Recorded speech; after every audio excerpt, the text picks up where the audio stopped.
I'm going to be sharing today about grief and about loss and about the grieving process. So, buckle up your seatbelts and just prepare your heart to receive what God is telling you.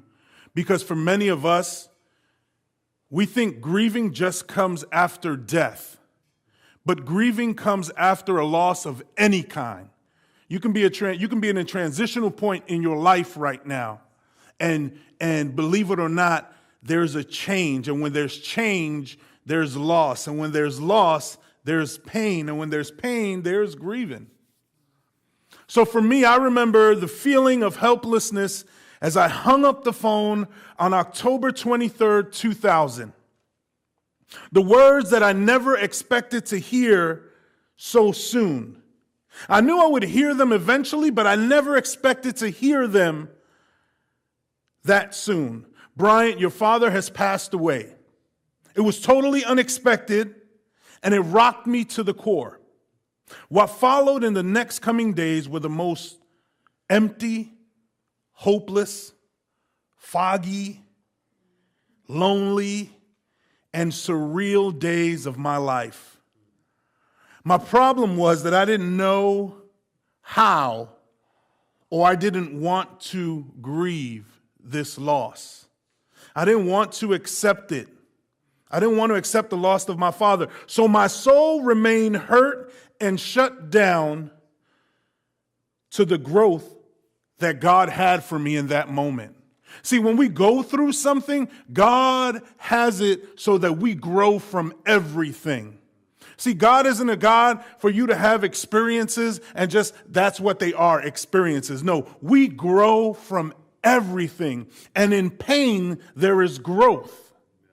But if we are not willing to accept the fact that we have no control over the things that are happening in our lives, we will not grow. And at that moment, I was so upset. See, I know the Bible says that God is close to those who are brokenhearted and crushed in spirit. But when I suffered the loss, I didn't feel him. As a matter of fact, I felt so abandoned by God. I felt betrayed by God. I felt like, God, how would you allow this to happen to me right now? And the reality is that we will all suffer a loss of a loved one. And no matter what, they're always unexpected, even when they're expected. See, our loved one could be I remember my grandmother being, she was suffering from cancer and time was getting close and she was in the hospital and the doctors came and said, hey, all we can do is make her comfortable. So we all knew what was coming and we all prayed, Lord, please take her. We don't want her to suffer. And at the moment that she was slipping away into eternity, my prayer went from, Lord, please take her, to Lord, don't take her now. You know what I mean? Like we know it's coming. We know our loved ones are sick, or we know something is about to happen, yet we will never be ready to experience loss. We're not built that way. We're not prepared to experience it.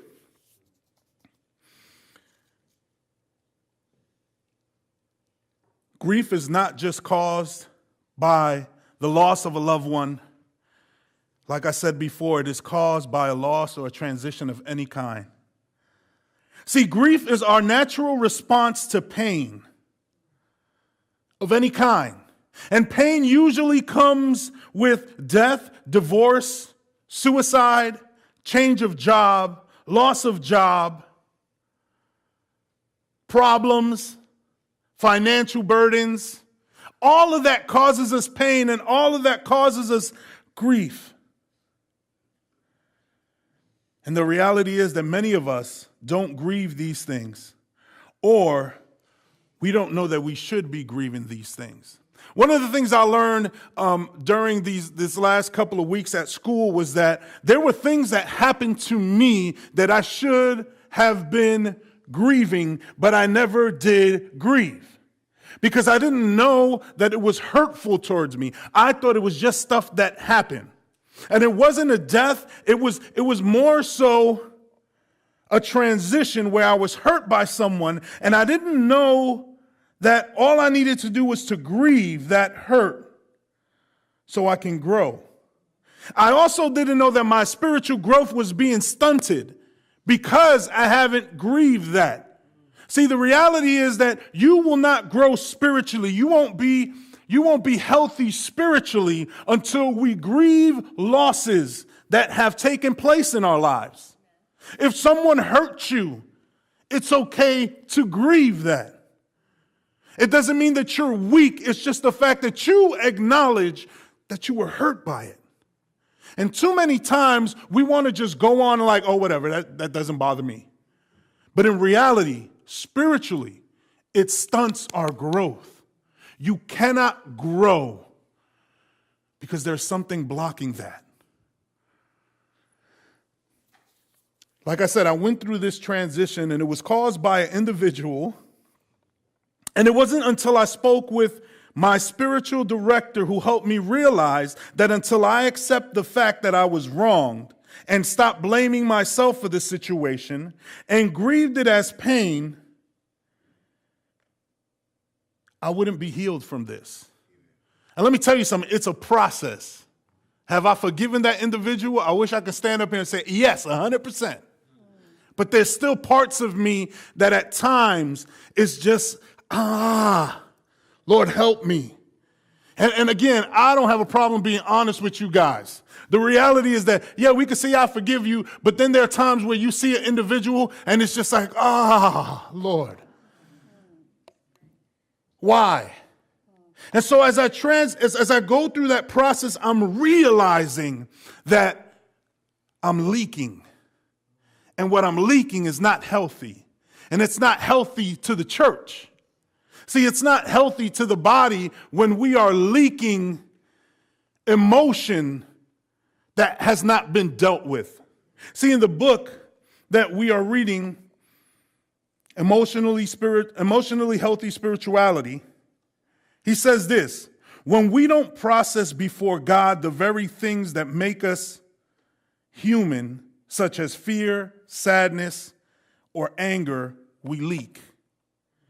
Our churches are filled with leaking Christians who have not treated their emotions as a discipleship issue.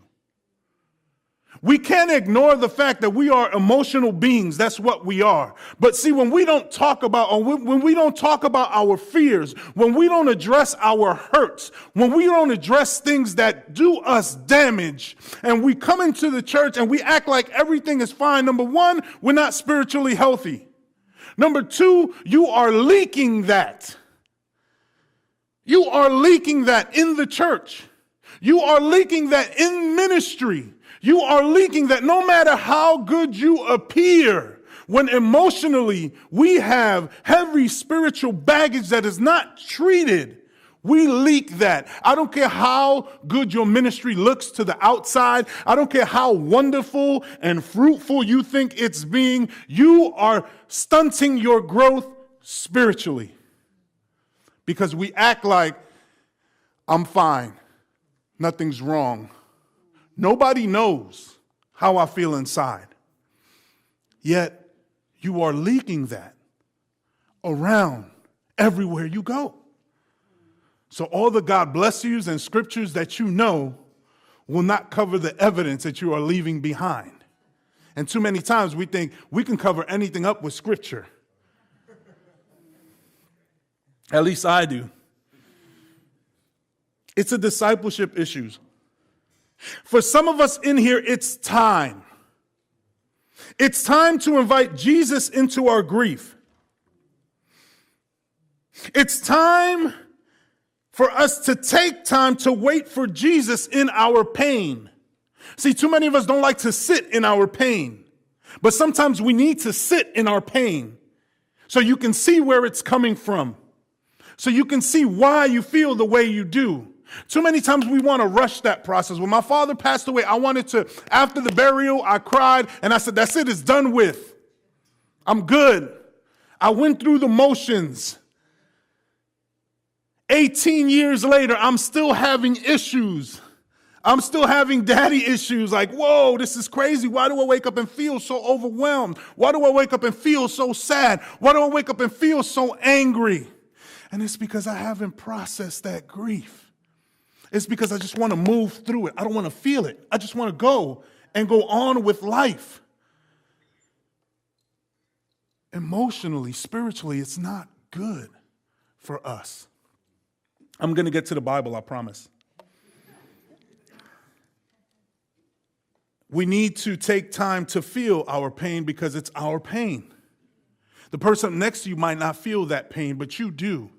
And just because people around you don't feel that pain, it doesn't mean that it's invalid pain. It doesn't mean that that pain isn't valid. You are experiencing it. You are going through it because something has happened. And you need to feel that and process that and understand that it's okay. It's okay to walk through that. It's okay to sit in it. It's okay to say, I don't know what to do. It's okay to say, I'm so overwhelmed and I'm so hurt and I feel so lonely and I feel so abandoned by God. It's okay to say that. Because it's worse for you to be walking around like it's been addressed and everything is fine. Because you're lying to yourself and you're lying to others. And the thing that I love about God is that he understands our emotions. Shoot, he gave us our emotions. And for many of us, it's time to grow spiritually today. And that won't happen until we learn that in grief, there is growth for our soul. Now, there are stages of grief. Number one, denial. Okay? We think it's not happening. We feel numb and shocked. When we get news of any kind, either, hey, you're fired. Whoa. Hey, this person passed away. Whoa. Hey, I want a divorce. Hey, this person ended their life.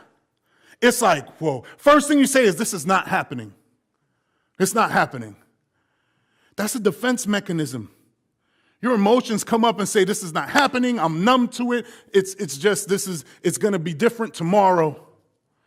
And that's not the truth. You're in denial. The second stage of grief is anger. You feel frustrated and helpless at the same time. The third one is you begin to bargain.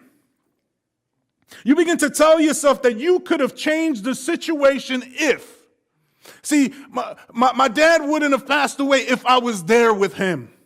See, if I would have been in the hospital, maybe I would have spoke to the doctor and things would have changed. See, if I would have had an opportunity to be there earlier, then maybe I wouldn't have gotten fired. We begin to bargain and say, man, if I would have done this, and what you begin to do is you begin to play God. If I would have been there, then that wouldn't have happened. I could have changed the outcome. I could have changed this. I could have changed that. The reality is we can't change anything. Not even ourselves. We can't change. We need help with changing anything about us. And when I think of loss and I think of grief and I think of the Bible, the one person that comes to mind is Job, right? Because he lost everything. But I was like, Lord, I don't want to talk about Job, right? I don't want to talk about Job. He's good, but I don't want to talk about him. So I want to talk about you. And he led me to John 11, 17 through 40. Check it out. It says, on his arrival, Jesus found that Lazarus had already been in the tomb for 4 days. Now, Bethany was less than 2 miles from Jerusalem, and many Jews had come to Martha and Mary to comfort them in their time of loss. When Martha heard that Jesus was coming, she went out to meet him, but Mary stayed home. Lord, Martha said to Jesus, if you had been here, my brother would have not died. So Martha's already bargaining. See, if you would have been here when you were supposed to be here, then maybe this wouldn't have happened. And I started to see that. I was like, whoa, the stages of grief are happening in here. And I was like, this is blowing my mind because in the Bible, it's showing me that this is true. This is real. And it's applicable to my life. and my situation. And folks, until we read the word and understand that it applies to our daily lives, there will be no change. There will be no change. And it bugs me out sometimes how I get so surprised that it relates to me, even though I know the word is truth. And sometimes I read the Bible and I'm like, whoa, he put that in there just for me. I think I'm so special sometimes. I think I'm his favorite. You know what I mean? I'm like, oh, I'm his favorite. You ain't say you are to that one, I know, because I wouldn't say that either.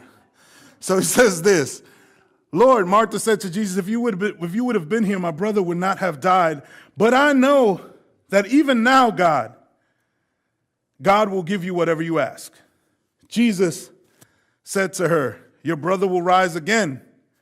Martha answered, I know he will rise again in resurrection at the last day. Jesus said to her, I am the resurrection and the life. The one who believes in me will live, even though they died. And whoever lives by believing in me will never die. Do you believe this? Yes, Lord, she replied. I believe that you are the Messiah, the Son of God, who is coming into the world.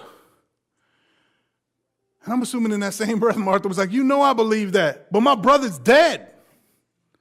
I believe it, but this is the situation. This is what we're dealing with right now. Then it says, after she said this, she went back and called her sister Mary aside. The teacher is here, she said, and is asking for you. When Mary heard this, she got up quickly and went to him. Now Jesus had not yet entered the village, but was still at the place where Martha had met him.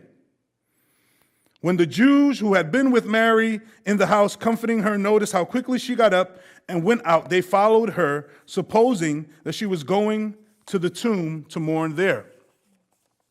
When Mary reached the place where Jesus was and saw him, she fell at his feet and said, Lord, here we go. If you had been here, my brother would not have died.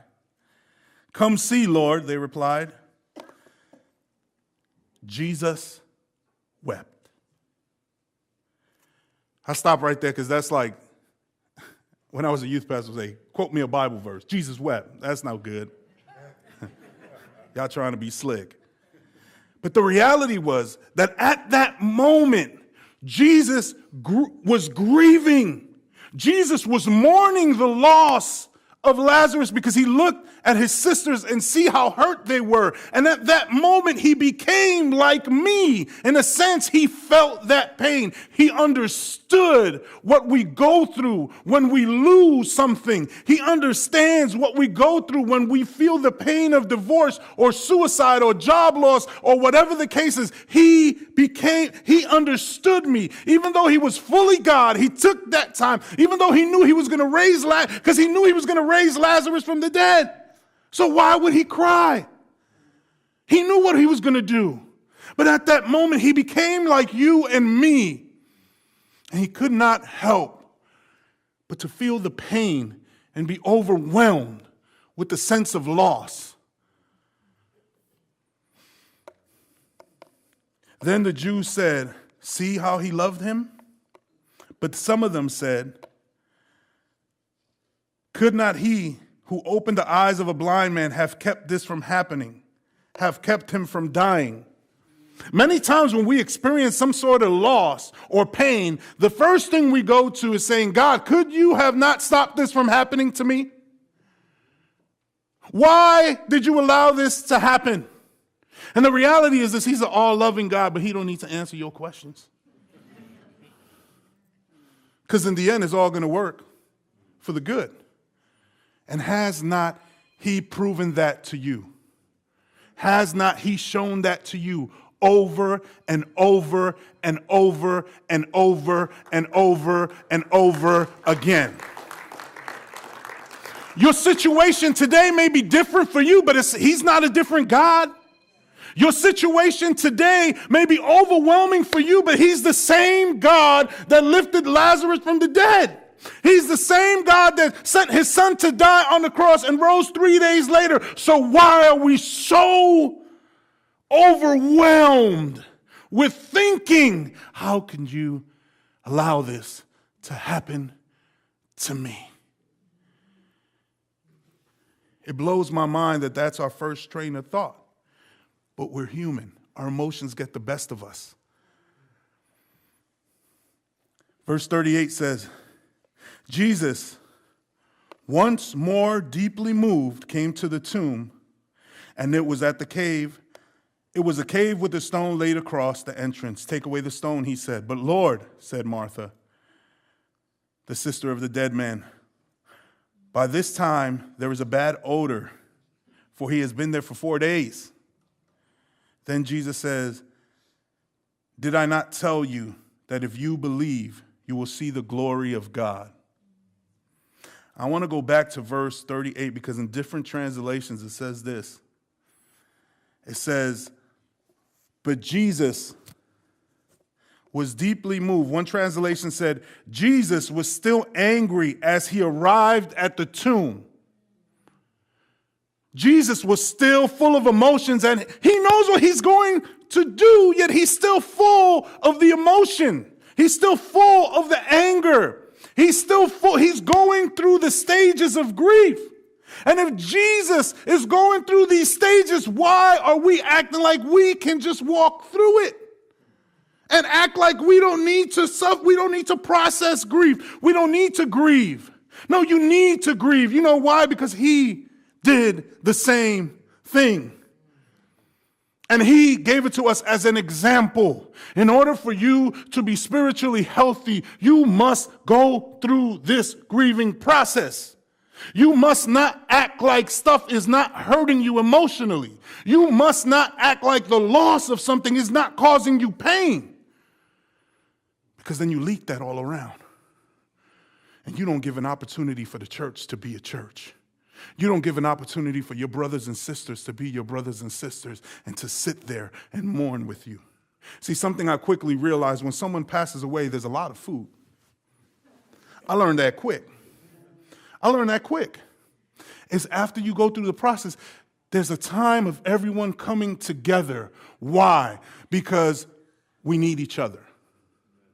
It's to celebrate the life, but it's also for the remaining family to get together with friends and lean in and feel supported. And too many times in the church, you show up on Sunday with all your issues and all your problems, and you leave with all your issues and all your problems.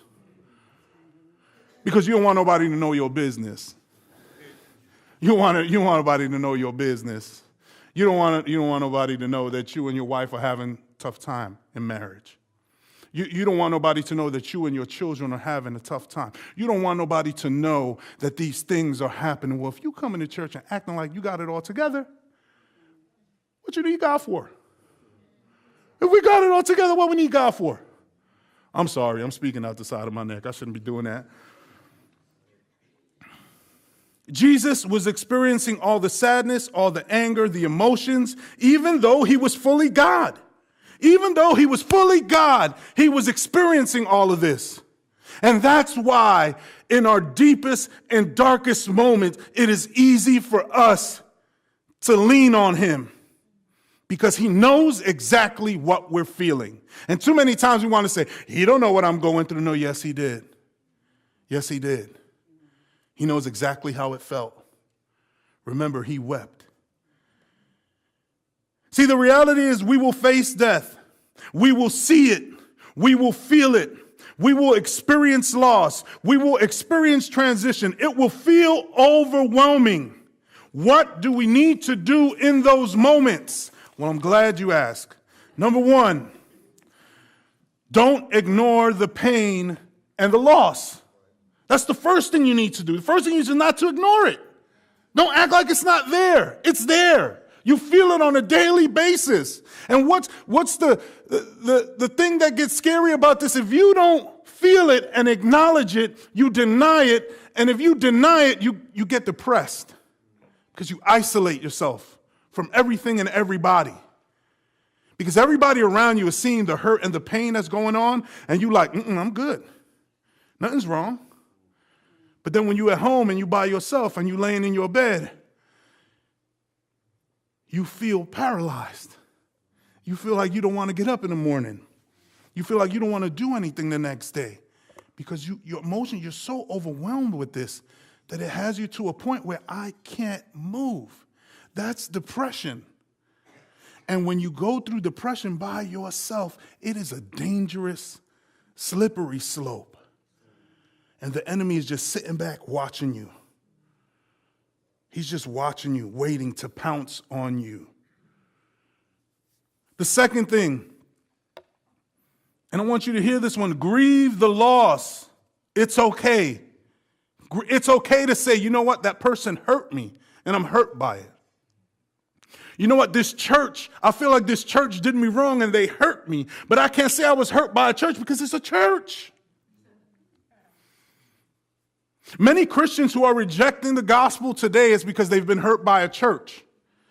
And the sentence, the church hurt me, don't make no sense.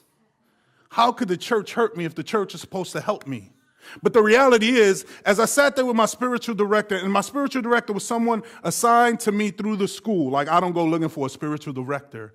Direct me spiritually. You have all the answers. No, they just assigned me, and we was talking. And one thing she said was, Brian, you've been hurt. And I said, no, you've been hurt. And you need to understand that you've been hurt. And I'm like, no, what you mean I've been hurt? Like, that's the dumbest thing in the world. How can a place where I work hurt me? And she was like, no, you've been hurt. And she began to unpack it. And I said, oh, yeah, you're right. And one thing she said was, it's okay to grieve and say, Lord, I was hurt by them. And until I realized that, I was like, wow. And it felt like chains were just lifted off of me. It felt like there was a weight that was lifted, and I was like, whoa. And it was amazing to me. The third thing you need to understand is that God understands. He knows. He sees it. He still wants you to cry out to him, though. You know, when I was a young Christian, I used to get upset because I was like, well, I got to confess my sins. He done saw them all. You know what I mean? That's embarrassing. I got to come back and tell him everything. But he wants to hear you cry out to him. He wants to hear you say, Daddy, I need help. You know, my son, Stephen, he's going to be 2 in a couple of weeks, but one of the cutest things now he says is, help me. Papi, I need help. And I'm like, whoa. And in my head, I'm like, man, I hope you stay asking me for help as you grow up, because there's going to be a time where you don't want my help. There's going to be a time where you think you got it all together.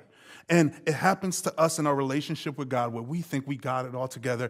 And I only need to go to God with the emergencies in my life. What kind of relationship is that? You need to go to him with every need. This is my favorite right here. Number 4, resurrection only comes after death. I'm going to say it again. Resurrection only comes after death. See, only after pain is something about to happen. I'm going to read this, John 12:24. Very truly, I tell you, unless a kernel of wheat falls to the ground and dies, it remains only a single seed. But if it dies, it produces many seeds. Only through death is there a real resurrection. There can't be a resurrection if there is no death. What are you saying is that God will use this moment in your life to help someone else. God will use these moments in your life to bring life to someone who feels like their world is over. God will use these darkest moments in your life, I always say this, to be the brightest light in someone else's life. God will use the hopelessness in your life that you felt to bring hope to someone. See, because when someone sees what you've been through and they see that you're still walking and you're still talking and you're still functioning and you have not lost your mind and you're still giving God praise and glory, they're going to see that though it is hard, they can make it. They can make it too. God has not called you to walk through pain by yourself. God has not called you to walk through loss by yourself. Even there, as Lazarus was in a tomb, it said people came and gathered at Mary and Martha's house. And even when Mary took off to meet Jesus, it says that the Jews followed because they thought she was going to the tomb to mourn. In other words, no matter where you go, Mary, no matter where you go, Martha, I know that you're hurting, but we're going to come too.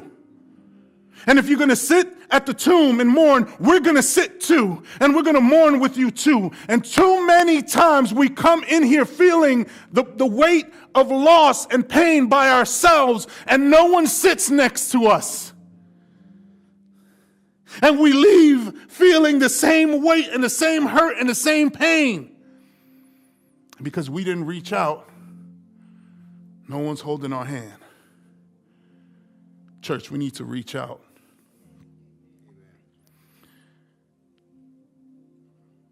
We get close to God through the grief.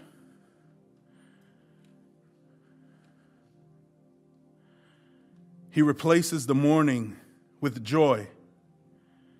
Not that we'll never forget what we lost, nor will it ever be replaced, but God will always use loss for gain. I'm going to say it again so you hear me. Because I'm not saying that your pain or your loss isn't valid. I'm not saying that you're going to forget and discard everything you're going through. That's not what I'm saying. What I'm saying is he replaces your mourning with joy. Not that we will ever forget what we lost, nor will it ever be replaced. But God will always use loss for gain. He will always use loss for gain. In other words, in the time of your loss, you will grow closer to God, and your soul will gain. You will grow spiritually. In loss, there is always gain. Jesus experienced grief and all the other emotions. He understands where we're at. There's no way that we can be healthy spiritually if we're not being honest with ourselves. There's no way that you alone or that your household alone will walk through this loss by itself without your brothers and sisters in Christ. There's no way that you can continue to keep this loss a secret because it's eating you from the inside out. We got to grow. This book was amazing in the fact that he said one thing. He said the old births the new. And that old pain will birth new hope. And I'm not just trying to say it to make you feel good. I'm not just trying to say it to make it sound good. I'm saying that there is no loss for Christ because every loss is a gain. See, even when you lose your life, you gain eternity. That's a gain, right? But there's a void here that can never be replaced. See, I got that phone call October 23rd, 2000.